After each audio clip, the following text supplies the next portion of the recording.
So in the last episode, we assembled and stood the steel frames, including the roof. But there's just one more thing to do before the structural aspect of the build is complete, and that's the steel strap bracing. It was supplied with the frames, and you can see here on this model, I've indicated in red where we'll put it.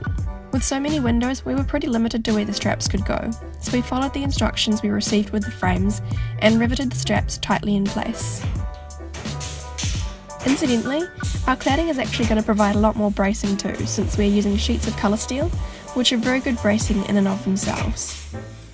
We also added a wide strip of steel along the top of the north-facing frame and at the top of the storage cupboard on the drawbar, and this is to give us flexibility on how we fix the spouting. The next job was lining the whole exterior with 4mm plywood. The purpose of this ply is to both act as a building paper and, most importantly, a thermal break. This will reduce the flow of thermal energy between the steel cladding and the steel framing, and hopefully keep us warm in the winter and cool in the summer. We used rivets with a wide flange on the head so we could get a maximum hold with the minimum amount of rivets. The rivets were just there to tack the ply in place, because of course the cladding is going to go over the top, so any bows in the thin ply will be flattened out once the cladding is screwed over the top. Sham dropped by to give us a hand with the ply.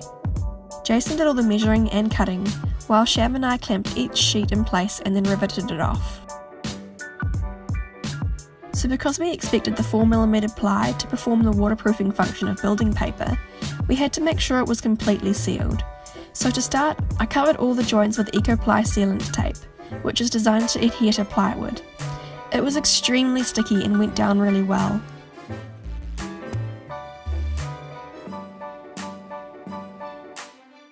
Then I painted the entire house with 2 coats of white sealant.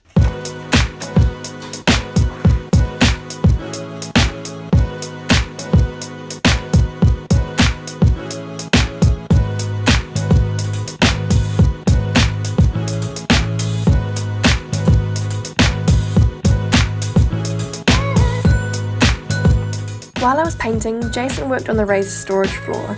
It sits above the 2 wheel covers and adds a huge amount of storage out of sight.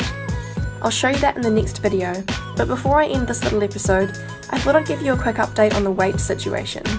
I'm keeping a running total, and as we add various materials, I'm calculating the added weight so that I know how close we're getting to the 3.5 tonne limit. At this stage, my estimate is that we're around 1.5 tonnes, and I think that's okay for this stage of the build, but let me know down in the comments if you're also building and what your tiny house weighed at this stage. I'd be really interested to know. See you next time!